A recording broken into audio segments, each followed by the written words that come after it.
ముల్లన్పూర్లోని మహారాజా యాదవీంద్ర సింగ్ అంతర్జాతీయ క్రికెట్ స్టేడియంలో ఏప్రిల్ 28, 2026న జరిగిన high scoring Indian premier league 2026 మ్యాచ్లో రాజస్థాన్ రాయల్స్ పంజాబ్ కింగ్స్పై అద్భుత విజయం సాధించింది.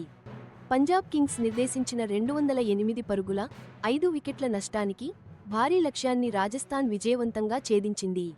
2 బంతులు మిగిలి ఉండగానే 4 వికెట్ల తేడాతో కీలకమైన విజయాన్ని తమ ఖాతాలో వేసుకుంది. ఈ కీలకమైన గెలుపు రాయల్స్ని లీగ్ స్టాండింగ్స్లో మరింత పైకి నెట్టింది. మార్చి 28 నుంచి మే 31, 2026 వరకు జరగనున్న ఈ టోర్నమెంట్లో వాళ్లు ఎంత బలంగా ఆడుతున్నారో ఈ గెలుపు స్పష్టం చేసింది.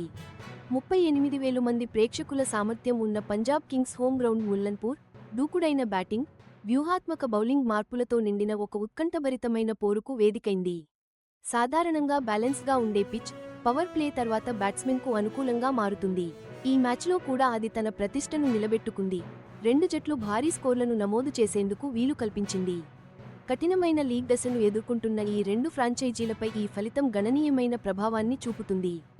రాజస్థాన్ రాయల్స్ ఇప్పుడు అగ్రశ్రేణి పోటీదారులలో తమ స్థానాన్ని మరింత పటిష్టం చేసుకోవాలని చూస్తోంది. పంజాబ్ కింగ్స్ విషయానికి వస్తే వాళ్లు గట్టి ప్రయత్నం చేసినప్పటికీ మంచి బ్యాటింగ్ ప్రదర్శనలను విజయాలుగా మార్చడంలో సవాలును ఎదుర్కొంటున్నారు. ఇది వాళ్ల వ్యూహాత్మక సమీక్షకు కీలకమైన అంశం. ముందుగా బ్యాటింగ్ చేసిన పంజాబ్ కింగ్స్ 5 వికెట్ల నష్టానికి 208 పరుగుల భారీ స్కోరు సాధించింది. ఓపెనర్ ప్రభ్సిమ్రన్ సింగ్ 44 బంతుల్లో 59 రన్స్ చేసి ఇన్నింగ్స్ను ముందుండి నడిపించాడు. మొదటి నుంచే చాలా వేగంగా ఆడుతూ వచ్చాడు. అతనికి తోడుగా నిలిచిన ఆస్ట్రేలియా ఆల్రౌండర్ మార్కస్ స్టోయినిస్ కేవలం 22 బంతుల్లోనే 62 పరుగులు బాదేశాడు. మధ్య ఓవర్లలో స్కోరు వేగాన్ని అమాంతం పెంచేశాడు. 2025లో పంజాబ్ కింగ్స్లో చేరిన స్టోయినిస్ తన అద్భుతమైన ఫామ్ను కొనసాగిస్తూ తన విధ్వంసకర బ్యాటింగ్ సత్తా ఏంటో చూపించాడు. బ్యాటింగ్కు అనుకూలమైన ముల్లన్పూర్ పిచ్పై రాజస్థాన్ రాయల్స్ బౌలర్లకు గట్టి పరీక్ష ఎదురైంది. నిజానికి 2026 సీజన్లో ఇక్కడ ఫస్ట్ ఇన్నింగ్స్ సగటు స్కోరు ఏకంగా 212 పరుగులు.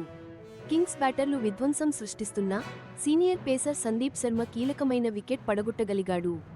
ఒత్తిడిలో కూడా రాయల్స్ కోసం అద్భుతంగా రాణించగలనని నిరూపించుకున్నాడు. గాయం కారణంగా జట్టులోకి రీప్లేస్మెంట్గా వచ్చిన శ్రీలంక ఆల్రౌండర్ దసున్ షనక తన ఆల్రౌండ్ నైపుణ్యాలతో కొంత పర్వాలేదనిపించాడు. అయినప్పటికీ కింగ్స్ దూకుడైన బ్యాటింగ్ లైనప్ను కట్టడి చేయడంలో బౌలర్లు చాలా తంటాలు పడ్డారు. ప్రతిగా రాజస్థాన్ రాయల్స్ దూకుడుగా ఛేదన మొదలుపెట్టింది. South Africa wicket keeper batsmen Donovan Ferreira మెరుపు ఇన్నింగ్స్తో జట్టుకు ఆసరాగా నిలిచాడు. 2026 సీజన్కు రాయల్స్లోకి తిరిగి వచ్చిన ఫెరీరా కేవలం 26 బంతుల్లోనే 52 పరుగులు బాది ఛేదనకు కావాల్సిన దూకుడునిచ్చాడు.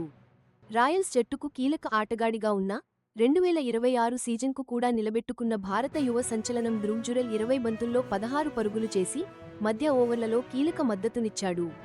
జురెల్ ఆచితూచి ఆడినా రాయల్స్ మాత్రం అధిక స్కోరింగ్ రేటును కొనసాగించింది. Maharaja Yadavindra Singh International Cricket Stadium fast అవుట్ఫీల్డ్లో నిరంతరం బౌండరీలతో దూసుకుపోయారు. మ్యాచ్ చివరి వరకు ఉత్కంఠభరితంగా సాగింది. చివరి ఓవర్లో రాజస్థాన్ రాయల్స్ విజయం కైవసం చేసుకుంది. ఈ గెలుపు ఐపీఎల్ 2026 లీగ్ దశలో రాయల్స్ పాయింట్ల పట్టికలో గణనీయమైన పాయింట్లను జోడించింది. ప్లేఆఫ్లకి ముందు 10 జట్లు 14 మ్యాచ్లు ఆడే విధంగా ఈ లీగ్ దశను ఏర్పాటు చేశారు.